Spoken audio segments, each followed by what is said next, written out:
अभी आपके सामने मंगलाचरण किया है। वर्धमान स्वामी को नमस्कार किया गया और वर्धमान क्या करते हैं, वर्धमान स्वामी के लिए एक और पूर्व में पद जोड़ा है, श्री वर्धमान। वर्धमान स्वामी के लिए तो नमस्कार कर रहे हैं, किंतु श्री वर्धमानाय कहा। श्री का अर्थ क्या होता है? लक्ष्मी। श्री का अर्थ लक्ष्मी, और श्री से युक्त हैं वे वर्धमान स्वामी। तो लक्ष्मी का अर्थ क्या है? वैभव होता है, और वह वैभव बहिरंग लक्ष्मी के रूप में और अंतरंग लक्ष्मी के रूप में अर्थ को लेकर के वह पद जोड़ा गया। तीर्थंकर जो होते हैं वे वैभव संपन्न होते हैं।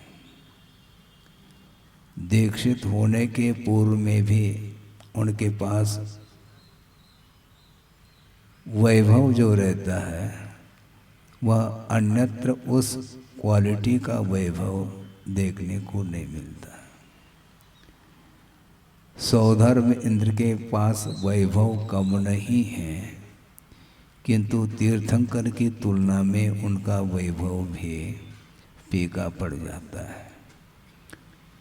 और वो दीक्षित होने के उपरांत साधना के बल पर पूर्णतः मोहनी कर्म का जब अभाव हो जाता है तो समोशरण की रचना होती है। केवल ज्ञान प्रकट हुआ है, इसलिए केवल ज्ञान होने के उपरांत वे तीर्थंकर केवली माने जाते हैं। एक सामान्य केवली और एक तीर्थंकर केवली। सामान्य केवली के पास भी केवल ज्ञान विद्यमान है और तीर्थंकर के पास भी केवल ज्ञान विद्यमान है। केवल ज्ञान की दृष्टि से कोई भी अंतर देखने को नहीं मिलता।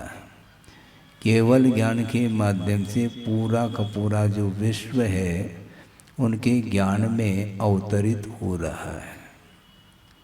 इसके बाद भी सामान्य केवली की समोशरण की रचना नहीं होती, जबकि तीर्थंकर केवली के लिए समोशरण की रचना होती है। ये बहिरंग लक्ष्मी के रूप में स्वीकारा है। इसके उपरांत भी प्रभु की दृष्टि समोशरण की ओर नहीं है।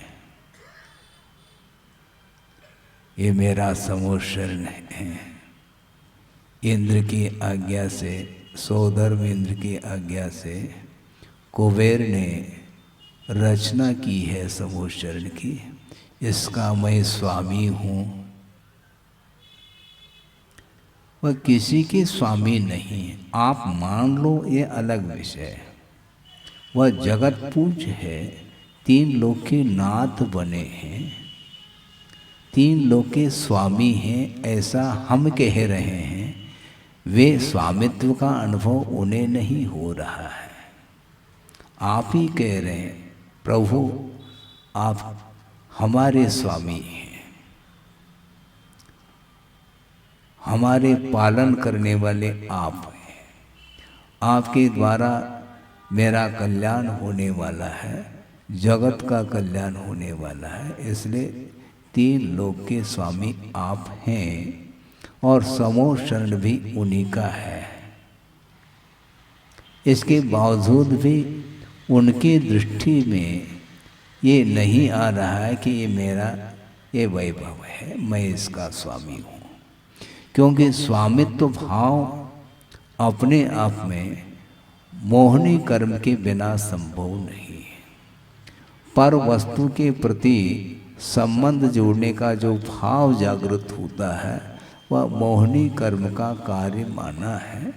मैं इसका स्वामी हूँ, मैं इसका भोक्ता हूँ, मैं इसका करता हूँ, ये सारे सारे टाइटल जो लग रहे हैं ये मोहिनी कर्म के ही एक परिपाक के रूप में है। मोहिनी कर्म का संपूर्ण अभाव होने के उपरांत जिन्हें केवल ज्ञान उत्पन्न हुआ है और तीर्थंकर प्रकृति का उदय हुआ है, उसका परिपाक है, वह समोषण की रचना हुई है। इसके बावजूद भी उनकी दृष्टि किस ओर है? दृष्टि नासा पे धरे न आशा पे धरे। उनकी दृष्टि किसी की ओर नहीं, उनके अंदर आशा नहीं पल रही है। उनकी दृष्टि नासा के अग्रभाग पर टिकी हुई है। दिव्य शरीर उनका है, हम मान रहे हैं, किंतु वो कहते ये मेरा शरीर नहीं है, क्योंकि पौद्गलिक है।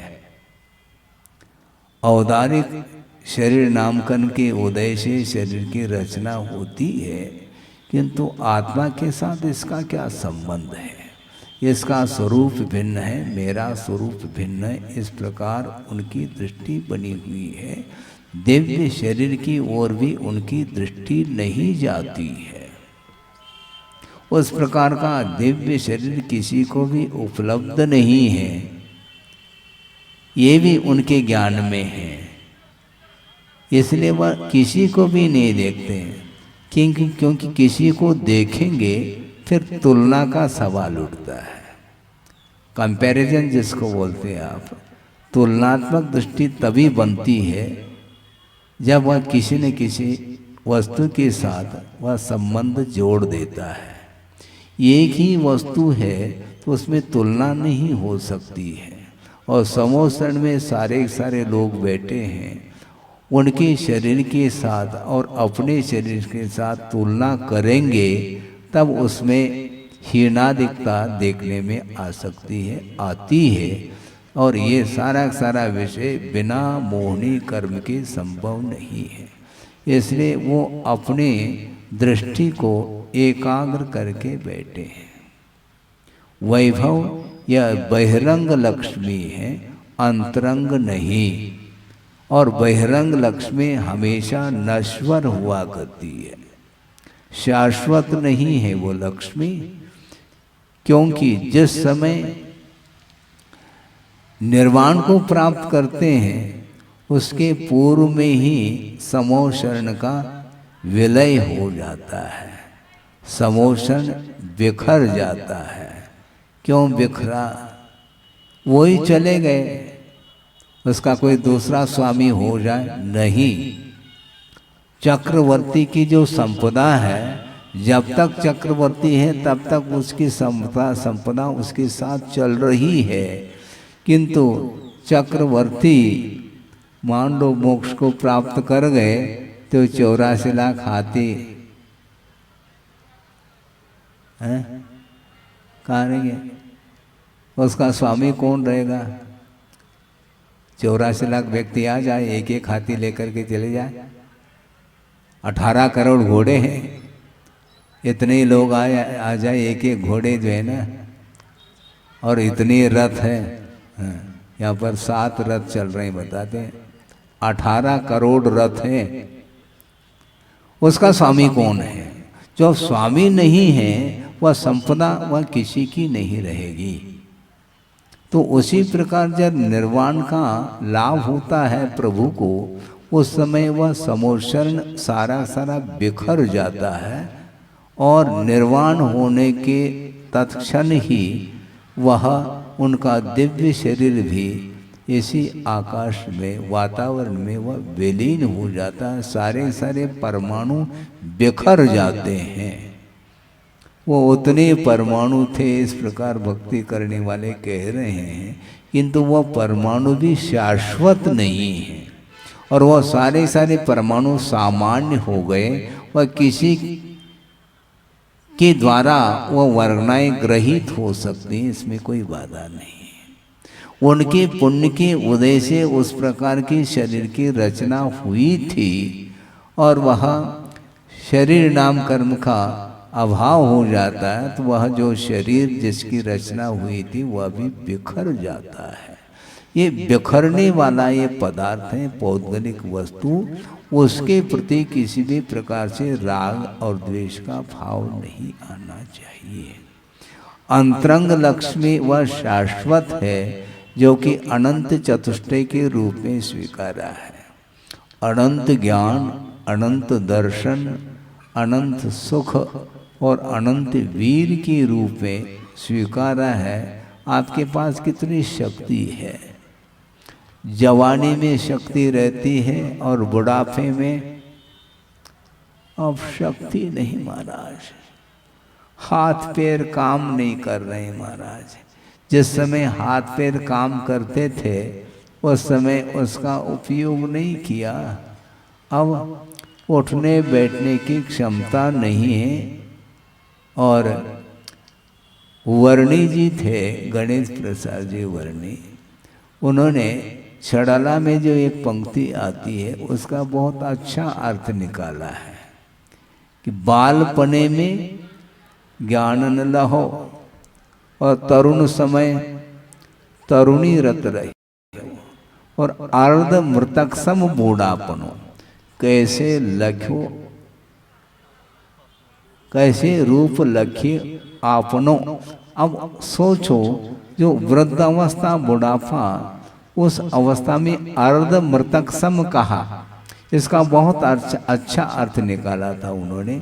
अर्ध मृतक का अर्थ है कि बुढ़ापे में दो व्यक्ति उठाते हैं बिठाते हैं, इसलिए वह आधा मृतक है, और पूरा मृतक हो जाए तो 4 व्यक्ति की आवश्यकता पड़ती, इसलिए वो आधा दो व्यक्ति उठा रहे हैं बिठा रहे हैं, और पूरी तरह से मृतक हो जाएगा तो 2 व्यक्ति से उठेगा नहीं, वो उसको 4 व्यक्ति चाहिए। सोचो विचार करो। इसके बाद भी उसकी वृत्ति, उसकी तृष्णा, उसकी आशा समाप्त नहीं हो रही है।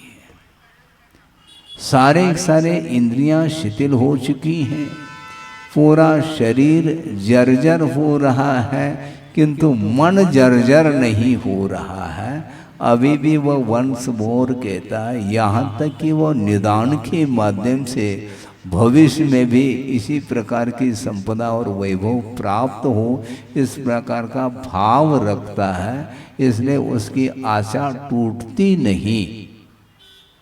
भवांतर में भी वह आशा बनी रहती है, भवांतर में भी स्नेह बना हुआ रहता है। इसलिए जिस व्यक्ति के साथ जिसका जितना प्रगाढ़ संबंध है, वह व्यक्ति भवांतर में जाकर के उसी व्यक्ति के साथ उसका संयोग हो जाता है। क्यों होता है संयोग? संयोग एक में नहीं होता, 2 में संयोग होता है, और उसी व्यक्ति के साथ संबंध जुड़ रहा है, क्योंकि वह अतीत के ये ऐसे संस्कार हैं जिसको स्नेह बोलते हैं। स्नेह का अर्थ है चिकनाहट। हाँ सुनो, परमात्मा हम बाद में कहेंगे, वह चिकनाहट के द्वारा ही वहाँ प्रमाद होता है। चिकनाहट, स्निग्ध रूक्षत्वाद बंधः, स्निग्धत्व और रूक्षत्व ये गुण ऐसे हैं पुद्गल में जिसके माध्यम से एक परमाणु दूसरे परमाणु के साथ संबंध को प्राप्त हो जाता है। इसको बंध बोलते हैं, और बंध ही संबंध माना जाता है। और संबंध एक में थोड़ी होता है, 2 में संबंध होता है। लगता है ये पृथक बैठे हैं, हमारी दृष्टि से वो सारे पृथक हैं, किंतु एक दूसरे के साथ उनका अटैचमेंट रहता है। तभी तो पति पत्नी का संबंध, और पति का अर्थ ही स्वामी, स्वामी की चर्चा भी हो ही रही थी, वो उसका स्वामी है वो। और जहां पर स्वामित्व भाव आ गया, वह पृथक भी क्यों ना हो, उस वस्तु के साथ, उस व्यक्ति के साथ उसका प्रगाढ़ संबंध रहता है। राग का संबंध इसी को बोलते हैं। एक बहुत अच्छा हाइकू आपके सामने रख रहा हूं जो गुरुदेव ने दिया है। आपकी दृष्टि में क्रोध तो आ रहा है, क्रोध ठीक नहीं महाराज। महाराज इस लड़के को थोड़ा समझाओ आप, क्यों? तो बहुत क्रोध करता है। अच्छा है, हम तो नहीं करते क्रोध महाराज, ये तो क्रोध करता है। अच्छा, आप लोभ नहीं करते? हाँ, लोभ तो कर, मतलब लोभ कषाय नहीं है, मात्र क्रोध ही कषाय है। 25 कषाय गिन करके तो दिखाओ कम से कम। क्रोध को कषाय मानोगे और अन्य जितने भी वो कषाय नहीं है क्या? सबसे भयानक यदि कोई कषाय तो लोभ कषाय माना है। आप भी क्रोध के ऊपर विजय प्राप्त करते हैं, वह विजय नहीं माना जाएगा, लेकिन फिर भी आप क्रोध यदि करेंगे आपकी दुकान नहीं चलेगी। सारे जो ग्राहक हैं लौटते चले जाएंगे। ग्राहक न टूटे इसलिए आप क्रोध के ऊपर नियंत्रण रखते हैं, किंतु लोभ के ऊपर नियंत्रण नहीं आपका। हाँ, इसलिए आचार्य कहते हैं द्वेष जो है ये अपने आप में कषाय है, किंतु इससे भी भयानक कषाय लोभ है अथवा राग है, ऐसा कहा है। और हाइकू आपके सामने रख रहा हूं। द्वेष से राग विषैला होता है। द्वेष से राग विषैला होता जैसे शूल से फूल। शूल अर्थात कांटा होता है, कांटे से तो हर व्यक्ति बच रहा है क्योंकि वह कांटा द्वेष का प्रतीक है, किंतु फूल से बचो तब मानूं मैं।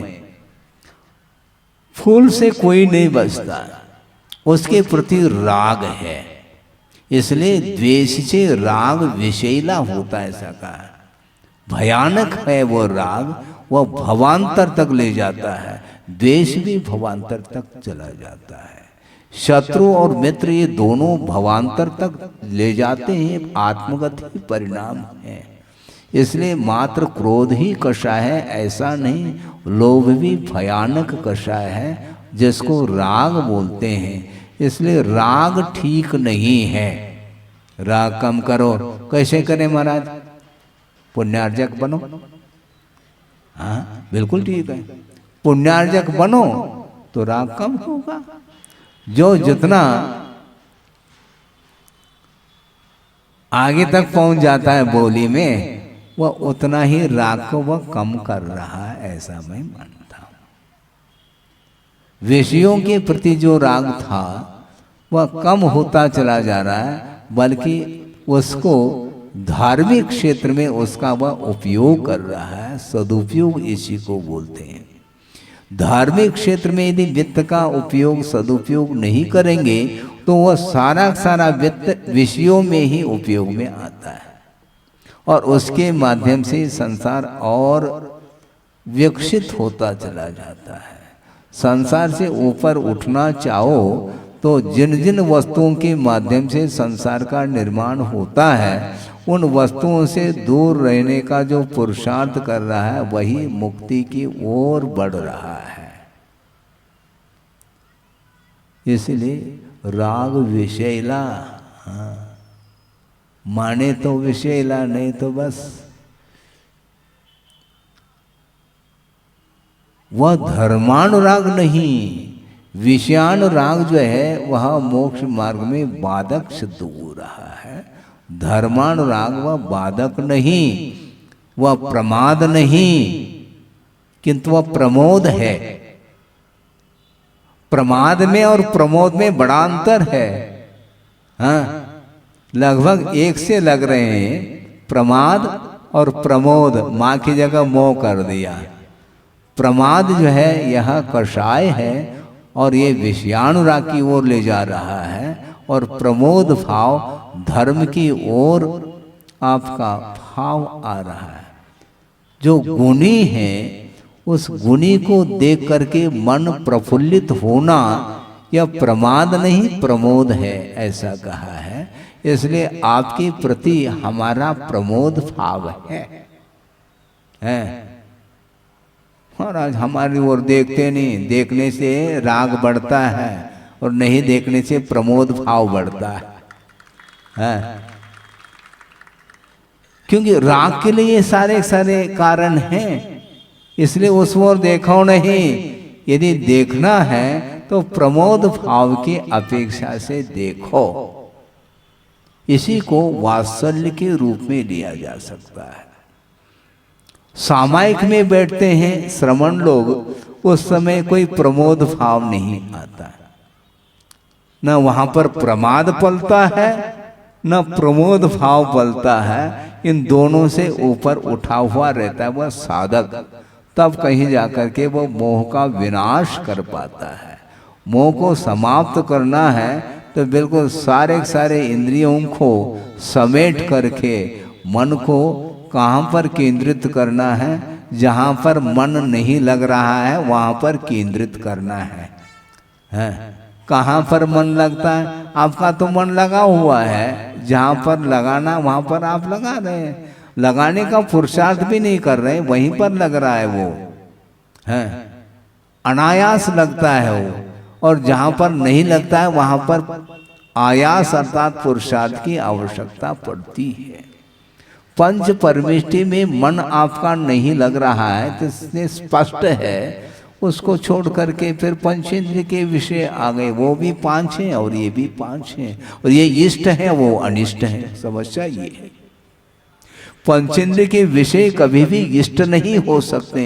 जिसको पंचेंद्र के विषय इष्ट लग रहे हैं तो वह उसकी दृष्टि परमेष्टि से हट जाती है। महाराज फिर हम वही करते रहे क्या आप जैसे कर रहे हैं, तो आप और क्या करना चाहो? संसारी प्राणी जो भी कार्य कर रहा है वो रुचिवत कर रहा है, विधिवत करना चाहिए। क्या विधिवत अर्थात आगम में जैसा लिखा है उसके अनुरूप हम क्रियाओं को बनाएंगे तो निश्चित रूप से विकास हुए बिना रह नहीं सकता। यह विश्वास का विषय है। चाहने से कोई भी वस्तु हासिल नहीं होती, पुरुषार्थ के द्वारा। मुझे मोक्ष मिल जाए, ये केवल भावना रखने मात्र से मुक्ति मिल जाएगी, तो फिर ऐसी स्थिति में वस्त्र उतारने की कोई आवश्यकता नहीं। मुझे मिल जाए तो मिल जाए तो हवेली में ही मुक्त हो जाएगा वो। ये सब क्या है? चाहने से नहीं, चाहो नहीं, पुरुषार्थ करो। लौकिक क्षेत्र में भी पुरुषार्थ की आवश्यकता है और परमार्थ क्षेत्र में भी पुरुषार्थ की ही आवश्यकता है। महाराज राग को हम कैसे छोड़ें? आप थोड़ा सा मार्गदर्शन करो। अच्छा, राग को कैसे छोड़ें? जैसे द्वेष को छोड़ते हैं। धूप में तेजी आ गई, बिना कहे छाव में बैठ जाएंगे। किसने कहा आपको छाव में जाने के लिए? क्योंकि धूप अच्छी नहीं लग रही। इन्हें आपके लिए अनिष्टकारी कोई वस्तु का समागम हो जाता है तो तुरंत आप बिना किसी के कहे स्वयं पुरुषार्थ करके छाव में बैठ जाते हैं। वहां पर भावना को प्रमुखता नहीं देते, पुरुषार्थ करके छाव में बैठते हैं। हो रहा है क्या नहीं पुरुषार्थ? तो द्वेष से बचने के लिए तो पुरुषार्थ कर रहा है, राग से बचने के लिए कहा जा रहा है। और जो वस्तु आपके लिए इष्टकारी है वह भी तात्कालिक व इष्टकारी हो सकती है, कालांतर में वही वस्तु आपके लिए अनिष्टकारी होगी। धूप आपको अभी अच्छी लग रही है, जेठ के महीने में छांव में बैठने के उपरांत भी आंच आ रही है, कांच में से, उस आंच से भी बचना चाहते हैं, लू लपट से बचना चाहते हैं, छाया में रहने के उपरांत भी और अंदर चले जाते हैं। वहां पर भी यदि गर्मी होती है तो फिर देख लो एसी, कूलर, ये राग की सामग्री है। और द्वेष की क्या सामग्री? लू लपट। तो उससे तो वो बच रहा है और पूछता है कि महाराज राग से कैसे बचें? जैसे द्वेष से बचते हैं वैसे राग से बचो ना, क्या दिक्कत हो रही है आपको? बचना तो आपको है। द्वेष से बचने के लिए किसने आपको उपदेश दिया? ऑटोमेटिक बच जाते हैं आप। राग से बचना मुश्किल है, इसलिए द्वेष से राग विषैला होता जैसे शूल से फूल कहा। क्या चिंतन देखो गुरुदेव का है। इसको बोलते हैं वस्तु तत्व का समागम होता है, उसमें इष्टानिष्ट की परिकल्पना हम कर लेते हैं। न वस्तु इष्ट है न वस्तु अनिष्ट है, हमारी दृष्टि में इष्टानिष्ट है। और इष्टानिष्ट की परिकल्पना जिस समय होती है उस समय धर्म ध्यान समाप्त होता है। इसलिए राग को छोड़ना चाहिए, किंतु विषयान राग से आपको बचना है और धर्माण राग करना है। धर्म के प्रति अनुराग जिसका हो रहा है वह धीरे धीरे प्रमाद से भी ऊपर उठ रहा है। प्रमाद में और प्रमोद में बड़ा अंतर देखने को मिल रहा है।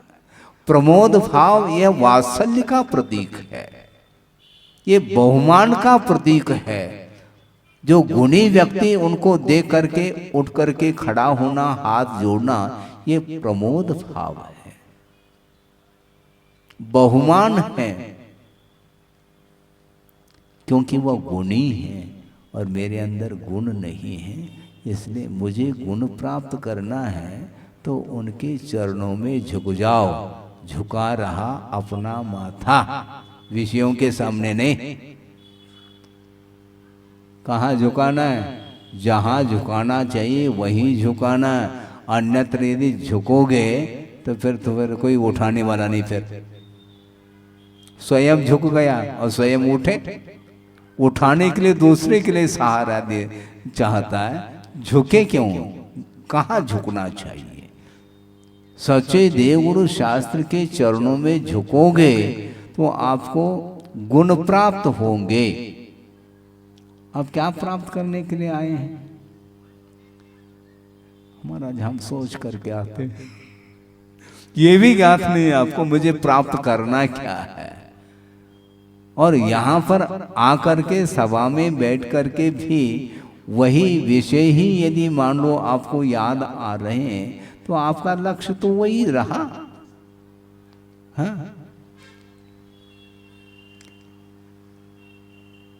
भावियम न भावे में एक प्रतिक्रमण में पाठ आता है, पाक्षिक प्रतिक्रमण में, भावियम न भावे में और अभावियम भावे में।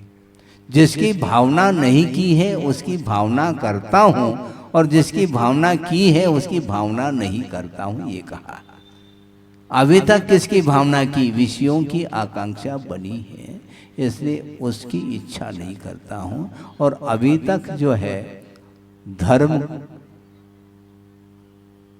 अभी तक अपने धर्म जीवन में धर्म नहीं आया था, उसको मैं प्राप्त करता हूं, उसकी भावना करता हूं। भावियम न भावे में, अभाव्यम भावे में। बहुत छोटे छोटे शब्द हैं लेकिन कितना अर्थ, गंभीर अर्थ इसमें भरा हुआ है।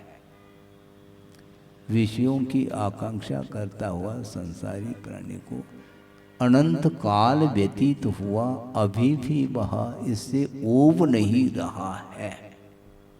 इसलिए गुरुदेव का ये कहना है कि धर्मानुराग करो, लेकिन ध्यान रखना कभी भी वह धर्मानुराग विषयानुराग के रूप में परिवर्तित हो सकता है। इसलिए सावधानी के साथ, जैसे आप करंट है क्या नहीं इसका टेस्ट करते हैं सावधानी के साथ, है?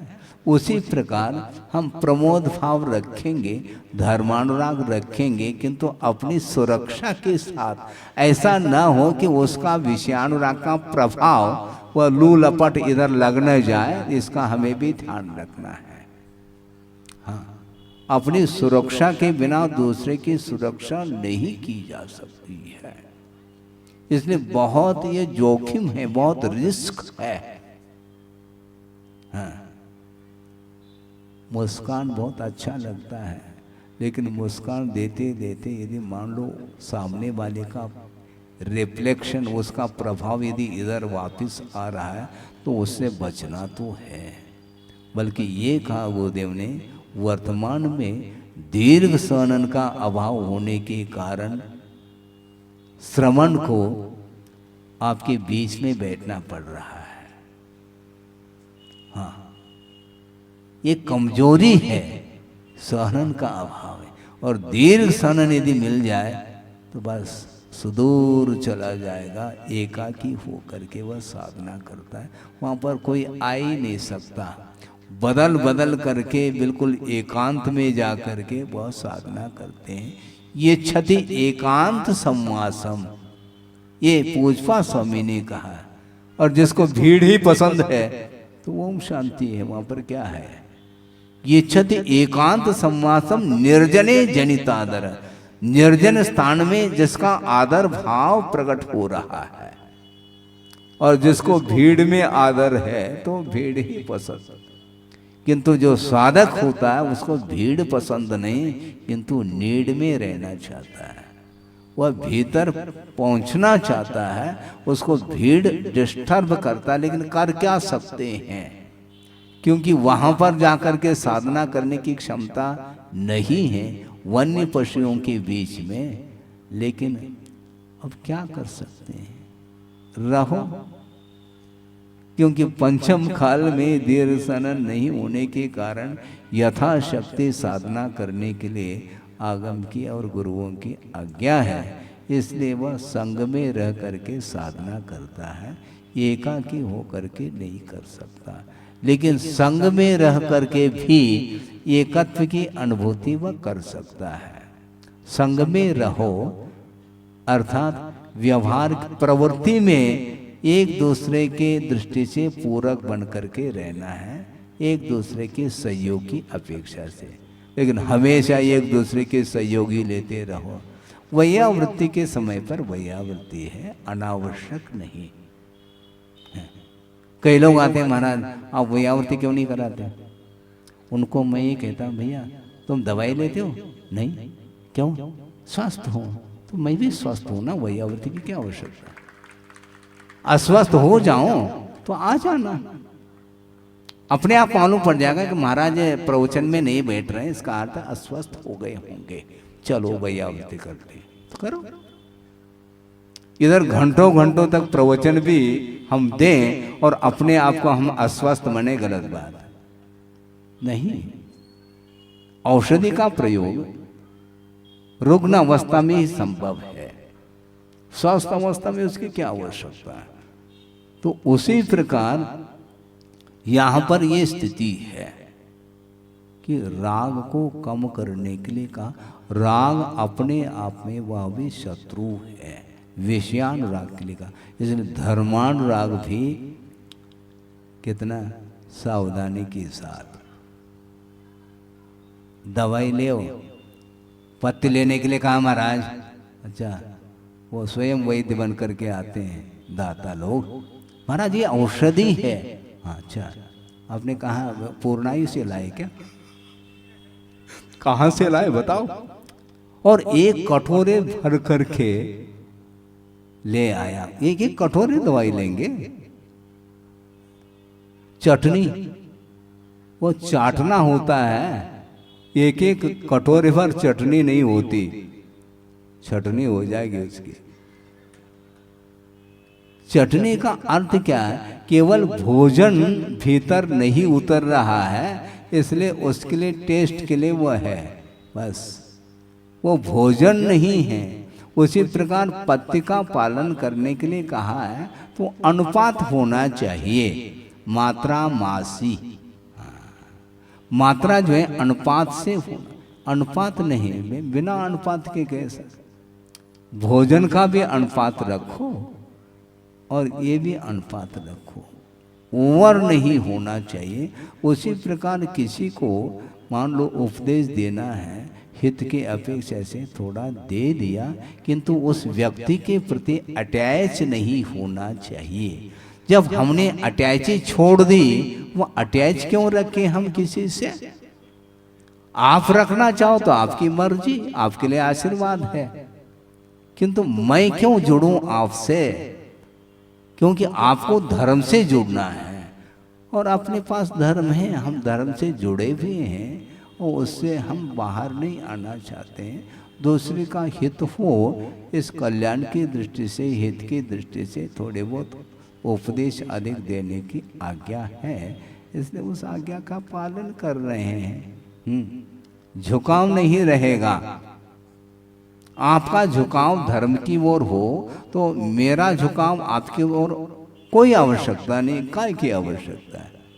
आप संभल गए तो ठीक है, आपको संभलना नहीं है तो मैं संभाल के लिए चले जाऊं और स्लिप हो जाए तो भारी समस्या है?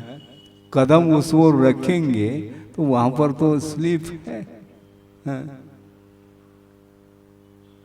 इसीलिए ये बहुत कठिन होता है। जो कठिन होता है उसको ज़्यादा अंक मिलते हैं। कंपल्सरी मान लो 4 क्वेश्चन है और अब कितने भी कठिन हो आपको लिखना ही पड़ेगा। बहुत कठिन है, कठिन है तो 365 दिन भी तो पढ़ाया गया, अभी भी कठिन कह रहे हैं। और कुछ लोग सालों हो गए उसी कक्षा में बैठे, वो आगे की कक्षा है ही नहीं, समाप्त हो गई वो कक्षा, जबकि और भी कक्षाएं हैं लेकिन वो नहीं बैठ रहा है। और उसमें भी ज़्यादा विकल्प हम इसलिए नहीं करते क्योंकि आगम में भी कहा है योग्योपादान योग्य न, उनकी उतनी योग्यता हो सकती है, कोई बात नहीं, उनके लिए भी आशीर्वाद, लेकिन उसी कक्षा में बैठो इसके लिए आशीर्वाद नहीं दे रहे हैं। यदि शक्ति है तो वो बढ़े, नहीं है कोई विकल्प नहीं करते हुए वह यथाशक्ति व्रतों का पालन करने के लिए कहा गया है। इसलिए कोई अनुवृत्ति होता है, अनुवृत्ति में भी कोई दूसरी प्रतिमाधारी आदि आदि बहुत सारे उसी कक्षाएं हैं। 11वीं प्रतिमा तक वह पंचम गुणस्थान वर्ती ही माना जाता है, किंतु उसके स्तर बढ़ जाते हैं। कक्षा 1 होकर के भी गुणस्थान की अपेक्षा से उसमें स्तर बढ़ता चला जाता है, क्वालिटी बढ़ती जाती है। हाँ, A class, B class, C class, ये क्लास क्या है? ये A क्लास वाला चाहिए हमें, तो बिल्कुल ही यूनिक A1 है वो। तो उसी प्रकार यहाँ पर भी है कि धर्म की साधना आराधना करने के लिए भिन्न भिन्न साधन होते हैं। उन साधनों का सदुपयोग करते हुए जाएंगे, निश्चित रूप से उसके माध्यम से पुण्य संचित होता चला जाता है। और पुण्य संचित होगा तो भविष्य में जो कुछ भी साधना करने के लिए सामग्री की आवश्यकता पड़ती है वो पुण्य के माध्यम से आपको मिलता चला जाएगा। और विशिष्ट सामग्री जब प्राप्त कर लेते हैं उसका यदि सदुपयोग करेंगे तो वह आपके मुक्ति के लिए वह कारण बन सकता है, नहीं हो तो नहीं बनेगा। चतुर्थ काल की प्रतीक्षा करोगे आप, ठीक है ना महाराज? आज पंचम काल है। अतीत में जब अनंत बार चतुर्थ काल आया था उस समय अपन थे, उस चतुर्थ काल का सदुपयोग क्यों नहीं किया? सद्भाव में सदुपयोग नहीं करता और अभाव में प्रतीक्षा करता है। ऐसा ही होता है, अभाव में हमेशा प्रतीक्षा, अभाव में अपेक्षा। प्रतीक्षालय में बैठो, गाड़ी आ रही क्या नहीं, गाड़ी निकल चुकी है, उस समय आपको झपकी आ गई, अब क्या कर सकते हैं हम? भारी समस्या है। अलर्ट रहना चाहिए। प्रतीक्षा करते हैं, अपेक्षा रखते हैं, जब वस्तु मिल जाती है साधन सामग्री, उसका सदुपयोग करने के लिए उस समय पता नहीं कहाँ पर वह अपने आप को खो जाता है। वो झपकी आती है, हैं? महाराज आप प्रवचन करते हैं तो हमें नींद आती है, आप स्वाध्याय करते हैं, तत्व चर्चा करते हैं तो नींद आती है, हैं? और नोट का बंडल गिनते समय आपको कभी झपकी आई है क्या? नहीं आ सकती। आ भी रहे हो तो चली जाएगी। उसमें कैसी एकाग्रता, उसमें कैसे आलस रहित होकर के आप करते हैं, वो रुचि है ना। जिस वस्तु के प्रति आपकी लगनशीलता है, रुचि है, वही विषय, वही सब कुछ अच्छा लगता है, बाकी कुछ दिखता ही नहीं। प्रभु के सामने पहुंचने के उपरांत भी यदि मन में विषय के ही विकल्प बने हुए हैं तो प्रभु के सामने केवल वह खड़ा है, हाथ जोड़ करके खड़ा है, मन को जोड़ा नहीं। मन को भी जोड़ो, मन के हाथ भी जुड़ जाए। तन के तो जुड़ गए हैं और मन के हाथ जुड़ नहीं रहे हैं, इसलिए वहाँ पर जाने के उपरांत भी जिस वस्तु को प्राप्त करना चाहिए वो नहीं कर पाता है। इसलिए पूरी चेष्टाएं, चाहे वह मानसिक हो, चाहे वाचनिक हो, चाहे शारीरिक हो, ये तीनों चेष्टाएं धार्मिक होना चाहिए, तब कहीं जा कर के वह इच्छित वस्तु मिल सकती है। इसलिए मोक्ष पुरुषार्थ करेंगे तो मुक्ति मिलेगी, नहीं तो जहाँ पर है, जिस दरी पर है वहीं पर बैठना पड़ेगा। और क्या, बार बार दरी हटाओ, दरी बिछाओ, ये करते रहो, हैं?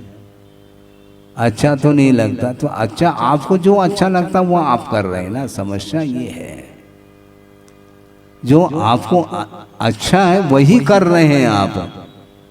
सहारा भर भगवान का लिया है, ये बात अलग है, लेकिन भगवान का सहारा लेने के उपरांत भी भीतर इच्छा किस वस्तु की है। विषयों की इच्छा यदि बनी है तो आप भगवान का सहारा ले या बिना सहारा, जिसकी इच्छा है वो निदान के माध्यम से प्राप्त कर रहा है। भगवान की क्या आवश्यकता है? भगवान की बिना आराधना किए वह विषयों के लिए आराधना कर रहा है, भगवान की थोड़ी कर रहा है आराधना। इसलिए मोक्ष मार्ग में अथवा धार्मिक क्षेत्र में आने के उपरांत धर्म ही इष्ट होना चाहिए, और अन्यत्र जाने के उपरांत भी पुनः धर्म की आराधना करने के लिए वह कुछ समय के लिए जाता है, पुनः वहीं पर आता है। इस प्रकार निरंतर वह पुरुषार्थ करता है तो वहाँ तक पहुँच सकता है जहाँ तक प्रभु पहुँचे हैं। इसलिए सब लोगों को जल्दी से जल्दी जबलपुर छूट जाए, तो ऐसे प्रभु से कामना तो कर सकते हैं हम, क्योंकि जबलपुर छूटे बिना मुक्ति तो मिलेंगे नहीं। जो जबलपुर के हैं उनके लिए कहेंगे जबलपुर छूट जाए, जो बंडा से आए हैं उनको कहेंगे बंडा छूट जाए, हैं? जो सागर से आए उनको सागर छूट जाए। इतना तो है, इतना तो कहना ही पड़ेगा। ये नहीं छोड़ेंगे, छूट जाए ऐसा मैं कह रहा हूँ, किंतु आप यदि नहीं छोड़ना चाहेंगे तो कौन बाध्य कर सकता है? नहीं कर सकता। इसलिए आपके अंदर वह पवित्र भाव बने रहें, निरंतर धर्म की आराधना करते हुए अपने जीवन को उन्नति की ओर ले जाने के लिए आपका पुरुषार्थ निरंतर जारी रहे। उसके माध्यम से ही आराध्य बनने का अवसर प्राप्त हो सकता है। हो इस पवित्र भावना के साथ अहिंसा परमो धर्म की जय। बोधि समाधि परिणाम शुद्धि स्वात्मोपलब्धि शिव शोक सिद्धि चिंतामणिम चिंतित वस्तुदाने वामंद मानस्य ममास्तु। परम पूजाचार्य गुरुवर श्री विद्यासागर जी महाराज की जय।